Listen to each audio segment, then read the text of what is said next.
नमस्कार साथियों, आज हम जयपुर, जोधपुर, अजमेर विद्युत वितरण निगम लिमिटेड द्वारा जो 28 अगस्त 2018 को प्रथम पारी में तकनीकी सहायक भर्ती परीक्षा आयोजित की थी, उसका जो पेपर है वो हल करेंगे।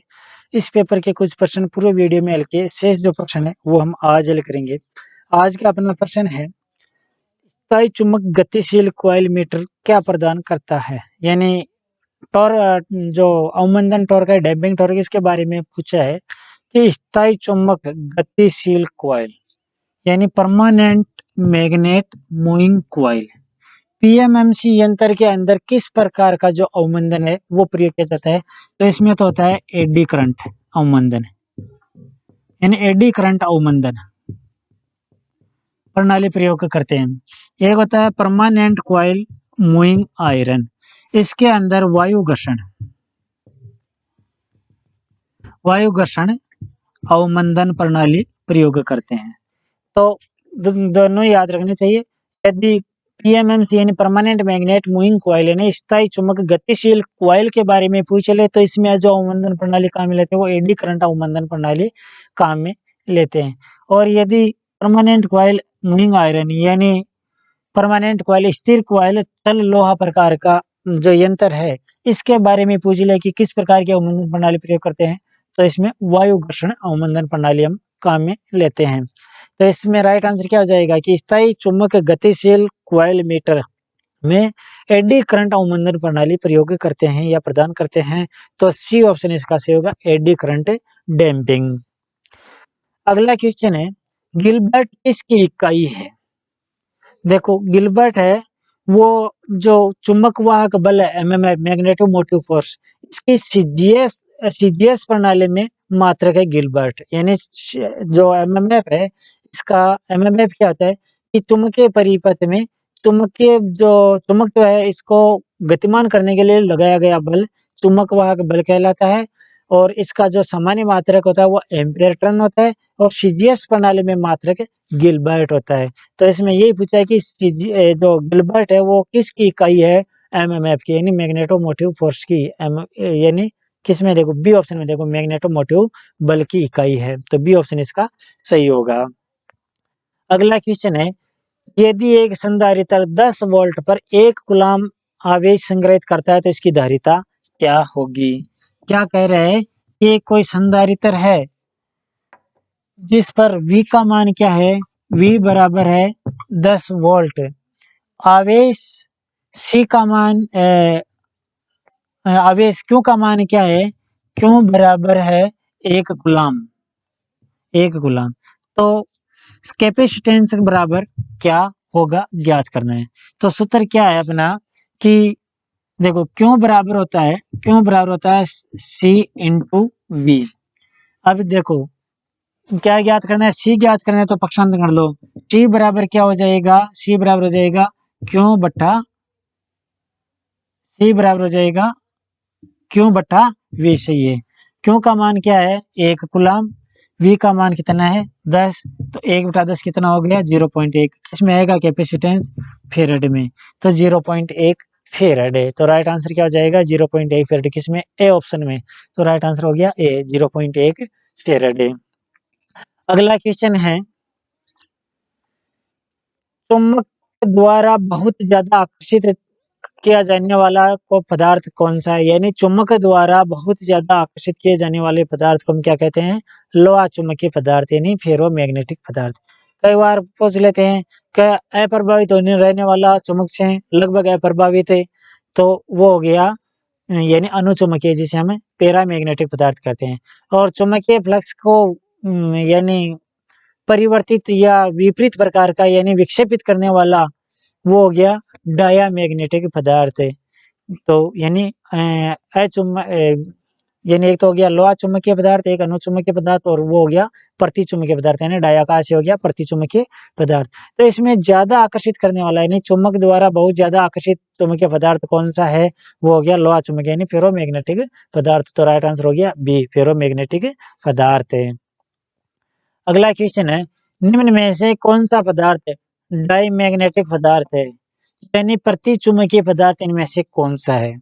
तो देखो कौन-कौन से पदार्थ है, लोहा चुंबकीय पदार्थ कौन से होते हैं, यानी जो फेरोमैग्नेटिक पदार्थ है वो कौन से होते हैं, लोहा, निकेल, कोबाल्ट यानी इस्पात या स्टील कह सकते हैं। ये जो पदार्थ है वो तो होते हैं लोहा चुंबकीय पदार्थ। इसके बाद में होता है अनुचुंबकीय पदार्थ, जिसे हम फेरोमैग्नेटिक पदार्थ कहते हैं, वो कौन से होते हैं, वायु, aluminium, manganese, platinum, tungsten, oxygen, tantalum आदि जो पदार्थ है वो होते हैं अनुचुंबकीय पदार्थ। प्रतिचुंबकीय पदार्थ कौन-कौन से होते हैं, जल, कांच, ग्रेफाइट, लकड़ी, कागज, बिस्मिथ, एंटीमनी, सल्फर, नमक, हाइड्रोजन, तांबा, चांदी, सोना, दस्ता आदि जो है वो डायामैग्नेटिक पदार्थ है। अब ऑप्शन देखो, तांबा तांबा डायामैग्नेटिक पदार्थ है। इस्पात इस्पात यानी जो फेरोमैग्नेट यानी लोहा चुंबकीय पदार्थ है। निकेल ये भी लोहा चुंबकीय, कोबाल्ट ये भी है लोहा चुंबकीय, लोहा ये भी है लोहा चुंबकीय पदार्थ। तो राइट आंसर इसमें क्या हो जाएगा, डायामैग्नेटिक का तांबा दे रखा है, यानी ऑप्शन तांबा है। तो राइट आंसर क्या हो जाएगा, ए ऑप्शन से होगा, तांबा है जो डायामैग्नेटिक प्रकार का पदार्थ है, तो ए ऑप्शन इसका सही होगा। अगला क्वेश्चन है, चुंबकीय कीपर का प्रयोग किसके लिए किया जाता है, यानी मैग्नेटिक चुंबकीय शक्ति पालक कह सकते हैं या कीपर कह सकते हैं, यानी चुंबक को हम जो स्टोरेज करते हैं। तो जो ध्रुव है दो, मान लो इस प्रकार की एक यू आकार की चुंबक है, इसके अंदर एक एन ध्रुव है और एक एस ध्रुव है, तो यहाँ पे एक लोहे की छड़ लगा देते हैं ताकि इसकी चुंबक की जो शक्ति है वो परिरक्षित रहे, यानी काफी समय बाद भी इसको काम मिले, तो यह इसका चुंबकत्व का मान कम न हो।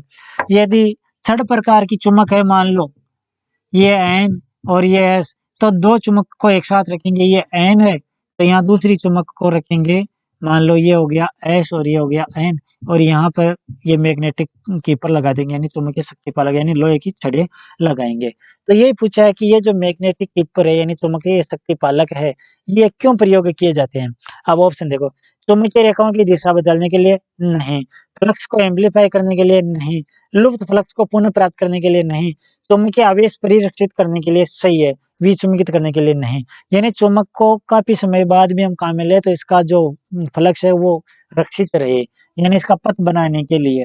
तो चुंबकीय आवेश परिरक्षित करने के लिए हम चुंबकीय शक्ति पालक यानी चुंबकीय कीपर्स का प्रयोग करते हैं। तो राइट आंसर क्या हो गया, डी, चुंबकीय आवेश परिरक्षित करने के लिए।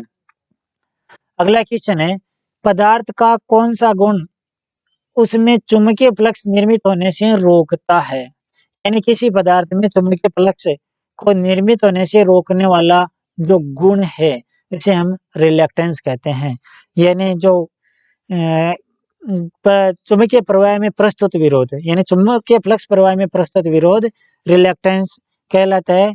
कई बार इसका मात्रक भी पूछ लेते हैं, तो इसका मात्रक होता है एम्पीयर टर्न प्रति वेबर।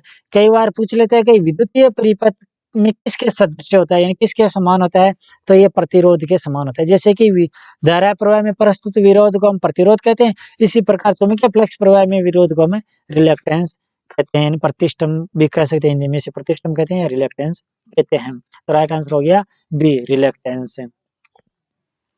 अगला क्वेश्चन है, एम्पीयर का नियम किस में प्रयुक्त होता है, इनमें से किस में एम्पीयर का नियम प्रयुक्त होता है। ऑप्शन देखो, लंबी परिनलिका के भीतर चुंबकीय क्षेत्र में सही है, टोरॉइडल कॉइल के भीतर चुंबकीय क्षेत्र में ये भी सही है, सहवाग के भीतर चुंबकीय क्षेत्र में ये भी सही है, एक लंबे तार के चुंबकीय क्षेत्र में ये भी सही है, उपरोक्त सभी यानी जो दे रखे वो सभी सही है। तो एम्पीयर का नियम जो दे रखे इन सभी में प्रयुक्त होता है। तो राइट आंसर हो गया ई, उपरोक्त सभी नहीं ये सभी। अगला क्वेश्चन है, कागज का संधारित्र किस रूप में उपलब्ध होता है, यानी जो इंसुलेशन जो परत यानी दो चालक प्लेटों के बीच अचालक की परत लगाते हैं वो कागज की, यानी कागज का संधारित्र का से क्या हो गया कि दो चालक प्लेटें हैं उसके बीच अचालक जो परत लगा रहे हैं, यानी मान लो ये जो चालक प्लेट है इनके बीच जो अचालक परत है वो कागज की लगा रहे हैं। तो ये जो कैपेसिटर है किस रूप में उपलब्ध होता है, तो ये देखा जाए वास्तव में तो क्या होता है कि दो चालक प्लेटों के बीच में कागज की अचालक परत लगाकर इनको गोल यानी रोल्ड कर दिया जाता है। बाद में लास्ट में क्या होता है, एक एक तो ये सिरा और एक ये सिरा दोनों आउटपुट में बाहर निकाल लेते हैं। तो ये रोल्ड रूप में यानी गोल प्रकार इस प्रकार से इनको एक परत के ऊपर अगली परत इस प्रकार से घुमा करके, मान लो जो भी परत है इसको इस प्रकार से घुमा करके ऊपर इसके ऊपर समन्वित कर देते हैं। तो ये रोल्ड रूप में उपलब्ध होता है। तो ऑप्शन क्या हो जाएगा? डिस्क प्रकार का नहीं, ट्यूब्स प्रकार का नहीं, रोल्ड फाइल्स प्रकार का सही है, मेस्ड प्लेट्स प्रकार का नहीं, सेल्स प्रकार का नहीं। तो राइट आंसर क्या हो गया? सी, रोल्ड फाइल्स प्रकार से उपलब्ध होता है। अगला क्वेश्चन है, रेडियो में गेइंग कैपेसिटर किसका प्रकार है? जो रेडियो के अंदर जो गेइंग कैपेसिटर लगाया जाता है वो कौन सा होता है? गेइंग कैपेसिटर एक वेरिएबल कैपेसिटर होता है, और इसमें पूछा है यानी जो डाइलेक्ट्रिक डाला जाता है वो क्या होता है? इसमें कुछ नहीं होता है, जो पैरा वैद्युतिक होता है वो केवल वायु ही होती है, यानी एयर कैपेसिटर होता है ये। तो राइट आंसर क्या हो जाएगा कि जो गेन कैपेसिटर होता है वो एक वेरिएबल कैपेसिटर होता है और वायु संधारित्र है। तो राइट आंसर क्या हो जाएगा? वायु संधारित्र, यानी ए ऑप्शन इसका सही होगा। अगला क्वेश्चन है, धारिता का व्युत्क्रम क्या है, यानी धारिता का विलोम क्या होता है? तो धारिता का विलोम इलास्टेंस कहते हैं, धारिता का विलोम को हम इलास्टेंस कहते हैं। तो जो कैपेसिटेंस है यानी धारिता, इसका विलोम इलास्टेंस, यानी सी ऑप्शन इसका सही होगा। तो राइट आंसर है सी, इलास्टेंस। अगला क्वेश्चन है, सर्किट ब्रेकर के बारे में निम्न में से कौन सा कथन गलत है? जो दे रखे इनमें से कौन सा कथन गलत है सर्किट ब्रेकर के बारे में? ऑप्शन देखो, यह शॉर्ट सर्किट से सुरक्षा करता है। सर्किट ब्रेकर क्या शॉर्ट सर्किट से सुरक्षा प्रदान करता है? सही है। लघु परिपथ होने पर सर्किट ब्रेकर है वह सप्लाई को विच्छेदित कर देता है, सही है। यह पावर ओवरलोड से सुरक्षा करता है, यानी शक्ति अतिभार से भी सुरक्षा करता है, सही है, ये भी सही है। गलत देखना है। अच्छा, इसे केवल एक बार प्रयुक्त किया जा सकता है, नहीं, इसे बार बार प्रयुक्त किया जाता है, ये ऑप्शन इसका गलत है। यानी ए भी सही है, बी भी सही है, सी वाला गलत है। केवल इसे एक बार नहीं, इसे वापस रीसेट करके पुनः प्रचलित किया जा सकता है। तो इसे केवल एक बार प्रयुक्त किया जा सकता है, नहीं, इसे पुनः रीसेट करके प्रचलित, इन्हें रीसेट करके पुनः प्रचलित किया जा सकता है, तो ये गलत है।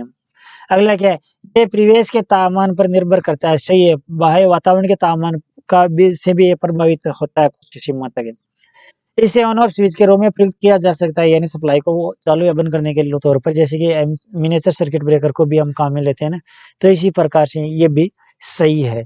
तो राइट आंसर क्या हो जाएगा कि गलत कौन सा है? तो सी वाला ऑप्शन गलत है कि इसे एक बार प्रयुक्त किया जा सकता है, ये गलत है, क्योंकि इसको रीसेट करके पुनः प्रचलित काम में लिया जा सकता है। तो सी ऑप्शन इसका गलत है। तो राइट आंसर हो गया सी। अगला क्वेश्चन है, एमसीबी का अर्थ क्या है? एमसीबी का अर्थ क्या है? मिनिएचर सर्किट ब्रेकर, यानी एमसीबी का अर्थ क्या होता है? Miniature circuit breaker. इसमें देखो, ए में क्या है? मिनिएचर सर्किट बोर्ड दे रखा है, गलत है। बी में मेन सर्किट ब्रेकर नहीं, सी में मेन कंट्रोल बोर्ड, ये भी नहीं। डी में देखो मिनिएचर सर्किट ब्रेकर सही है, ई में क्या है? मेन सर्किट ब्रेकर, ये भी नहीं। तो राइट आंसर क्या हो जाएगा? डी ऑप्शन सही हो जाएगा, मिनिएचर सर्किट ब्रेकर, यानी राइट आंसर हो गया डी, मिनिएचर सर्किट ब्रेकर। अगला क्वेश्चन है, लिक्विड प्रकार का हाई वेप यानी high voltage HRC fuse, liquid प्रकार का हाई वोल्टेज हाई रिपर्चिंग कैपेसिटी वाला फ्यूज में कांच के ट्यूब में क्या भरा होता है? यानी जो कांच की जो ट्यूब होती है इसके अंदर क्या भरा जाता है? एचआरसी फ्यूज के अंदर, जो हाई वोल्टेज के लिए हम काम में लेते हैं एचआरसी फ्यूज, इसकी जो कांच की ट्यूब के अंदर हम कार्बन टेट्रा क्लोराइड भरते हैं, यानी कार्बन सी चूर्ण भरते हैं। तो राइट आंसर क्या हो गया? इसमें देखो बी ऑप्शन, देखो कार्बन टेट्रा क्लोराइड, तो बी ऑप्शन इसका सही होगा कि कांच की ट्यूब में कार्बन टेट्रा क्लोराइड भरा जाता है। तो बी ऑप्शन इसका सही होगा। अगला क्वेश्चन है, गुण मशीन में निम्न में से कौन सा परिवर्तनीय हानि है? जो घूर्णित मशीन है घूम रही है, तो इसमें जो वेरिएबल हानि है वो कौन सी है? ऑप्शन देखो, कोर हानि और यांत्रिक हानि नहीं, कोर हानि स्थिर हानि होती है। कोर हानि और स्ट्रे लोड हानि, स्ट्रे लोड हानि तो वेरिएबल हानि है जबकि कोर हानि नहीं है। कॉपर हानि और कोर हानि, कॉपर हानि तो वेरिएबल हानि है परंतु कोर हानि स्थिर है। ताम्र हानि और स्ट्रे लोड हानि सही है, यानी जो कॉपर या ताम्र हानि है वो और स्ट्रे लोड हानि ये दोनों ही परिवर्तनीय यानी वेरिएबल हानियां हैं। यांत्रिक हानि और स्ट्रे लोड हानि, यांत्रिक हानि स्थिर हानि है जबकि स्ट्रे लोड हानि परिवर्तनशील हानि है। तो देखो ताम्र हानि यह भार पर परिवर्तित होती है, स्ट्रे लोड हानि ये भी भार पर परिवर्तित होती है। स्ट्रे लोड हानि दो प्रकार की होती है, एक तो ताम्र स्ट्रे भार हानि और एक कोर स्ट्रे भार हानि। ये दोनों ही वेरिएबल प्रकार की होती है जो भार पर परिवर्तित होती है, गुणित होने पर होती है। तो राइट आंसर क्या हो गया, डी, ताम्र हानि और स्ट्रे लोड हानि। अगला क्वेश्चन है, निम्न में से कौन सी वाइंडिंग नीचे दिए गए में किसका प्रतीक दर्शाती है, यानी जो वाइंडिंग दे रखी है वो कौन सी है।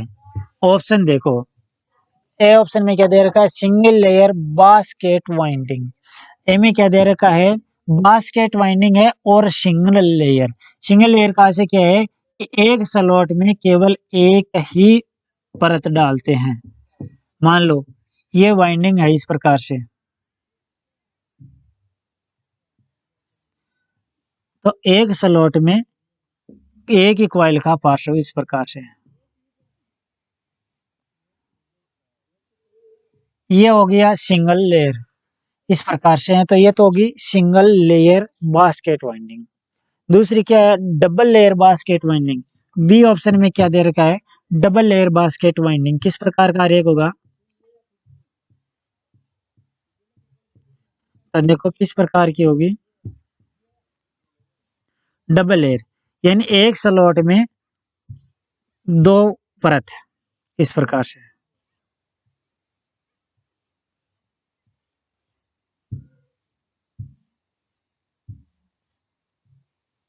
इस प्रकार से जो भी है, तो प्रत्येक स्लॉट में दो, तो ये हो गई बास्केट वाइंडिंग और डबल लेयर। अगला है स्केन वाइंडिंग। सी ऑप्शन में क्या है, स्केन वाइंडिंग। स्केन वाइंडिंग किस प्रकार की होती है, एक बड़ी कॉइल बनाई जाती है और इसको अलग अलग स्लॉटों में, मान लो इस प्रकार से,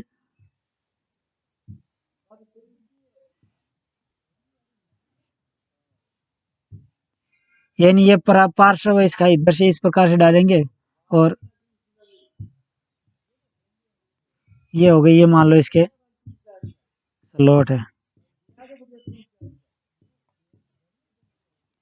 इस प्रकार से, तो ये हो गई स्केन वाइंडिंग। मान लो ये प्रथम सिरा रही है, अंतिम सिरा है, तो इस प्रकार से एक बड़ी कॉइल बनाएंगे और इसी को अलग अलग स्लॉटों में इस प्रकार से घुमाएंगे, तो ये हो गया स्केन वाइंडिंग। आगे skew coil winding. D option क्या है, डी वाला स्क्यू कॉइल वाइंडिंग, यानी कॉइल है वो क्यों आकार के बनाएंगे इस प्रकार से। मान लो जो भी ये कॉइल है, इस पर एक तरफ से बड़ी और एक तरफ से छोटी इस प्रकार से,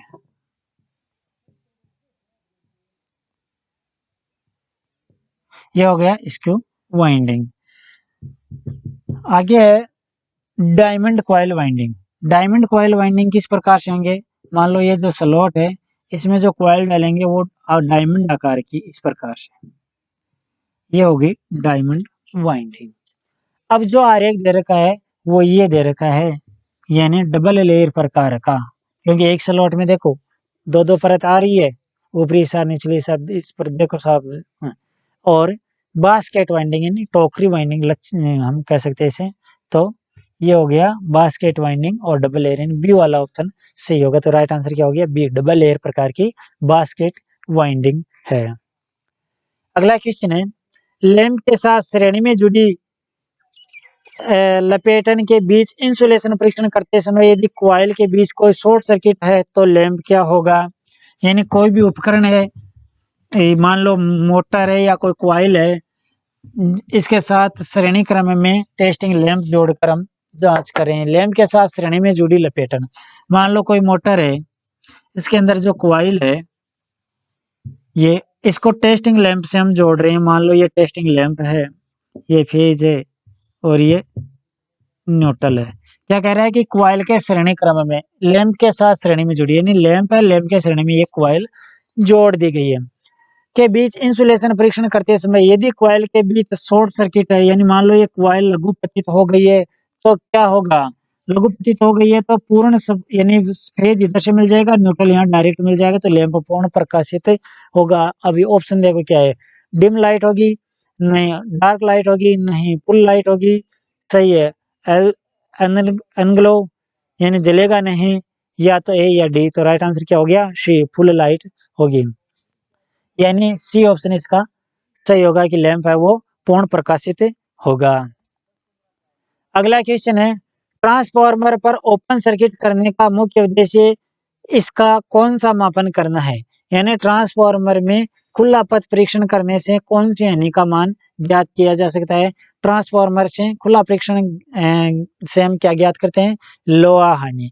यदि शॉर्ट सर्किट परीक्षण के बारे में पूछ ले तो ताम्र हानि। यानी ताम्र हानि ज्ञात करने के लिए हम लघु पथ परीक्षण करते हैं और लोहा हानि ज्ञात करने के लिए खुला पथ परीक्षण किया जाता है। तो राइट आंसर क्या हो जाएगा? खुला पथ परीक्षण, बी ऑप्शन इसका सही होगा। इन्हें लो यानी खुला पथ परीक्षण से लो आने का मान ज्ञात किया जाता है। तो यही पूछा है कि ओपन सर्किट ज्ञात करने के लिए कौन सा परीक्षण किया जाता है?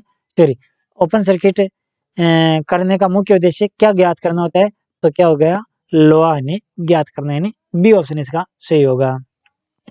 अगला क्वेश्चन है, एक परिणामीतर में प्राइमरी साइड प्रति टर्न वोल्टेज किसके रूप में दिया जाता है?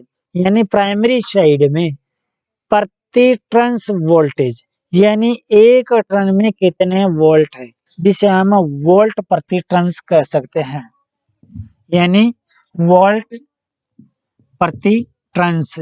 तो ये प्राइमरी साइड है, तो प्राइमरी साइड क्या हो जाएगा? यानी टर्न्स को यहाँ एन से दर्शा रखा है, यानी एन वोल्ट प्रति टर्न्स, यानी लपेटनों की संख्या। तो V1 बट्टा N1 से हम प्राथमिक साइड के वोल्ट यानी प्रति टर्न्स वोल्टेज हम ज्ञात कर सकते हैं। तो V1 बट्टा N1 किस ऑप्शन में? देखो ए ऑप्शन में देखो V1 बट्टा N1 सही है। बी में क्या है?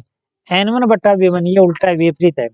सी में क्या है? V2 बट्टा N2, ये द्वितीयक साइड का होगा, यानी द्वितीयक साइड में प्रति टर्न्स वोल्टेज के लिए होगा। N2 बट्टा V2 ये सेकेंडरी में विपरीत हो गया, उल्टा है। V2 बट्टा N1 ये भी नहीं। तो राइट आंसर क्या हो गया? ए, V1 बट्टा N1। अगला क्वेश्चन है, परिणामीतर में लघु पथ परीक्षण करते समय निम्न में से किस साइड को लघु पतित किया जाता है? देखो, शॉर्ट सर्किट परीक्षण करते हैं तो कई बार तो ये पूछ लेते हैं कि लघु पथ परीक्षण क्यों किया जाता है? ताम्र हानि ज्ञात करने के लिए।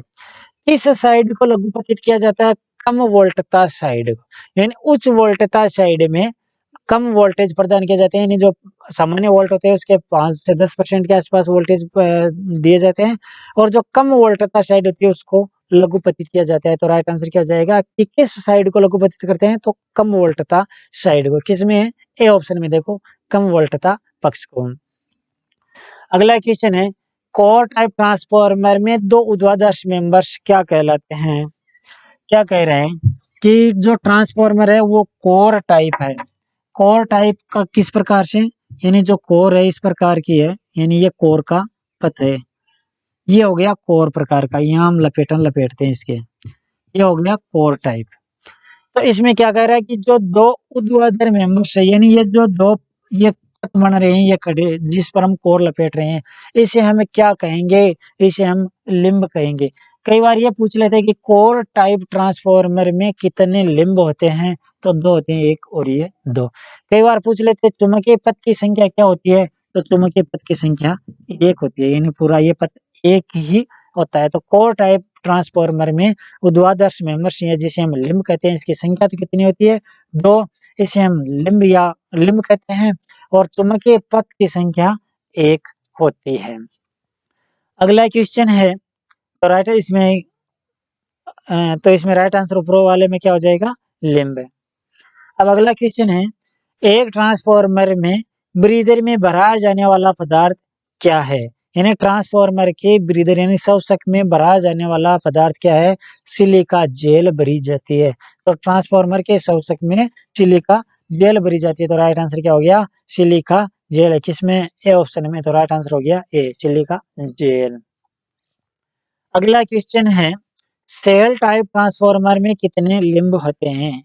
यानी सेल प्रकार के ट्रांसफार्मर में जो ऊर्ध्वाधर मेंबर्स होते हैं जिसे हम लिम्ब कहते हैं, वो कितने होते हैं? देखो, कोर टाइप में तो है दो, सेल टाइप में पूछा है तो सेल टाइप किस प्रकार का हो गया? यानी ई और आई प्रकार का, यानी इस प्रकार का होता है सेल टाइप, ये हो गया सेल टाइप। तो सेल टाइप में जो हम वाइंडिंग लपेटते हैं, मान लो त्रिकला है तो यहाँ तीनों इन पे लपेटेंगे इस प्रकार से। तो द्वादश मेंबर्स की संख्या कितनी होगी? 1, 2 और 3। तो द्वादश मेंबर्स के बारे में पूछ ले तो 3। कई बार चुंबकीय पथ की संख्या पूछ ले तो चुंबकीय पथ की संख्या 1 हो गई है और 1 हो गई है, तो चुंबकीय पथों की संख्या हो जाएगी 2। तत्वों की संख्या पूछे तो 2, ऊर्ध्वाधर मेंबर्स के बारे में पूछे तो 3। तो सेल टाइप ट्रांसफार्मर में यही पूछे ऊर्ध्वाधर मेंबर्स यानी लिंब की संख्या पूछे तो कितनी हो गई? 3 हो गई। तो राइट आंसर हो गया 3। किसमें है? सी ऑप्शन में। तो राइट आंसर हो गया सी 3।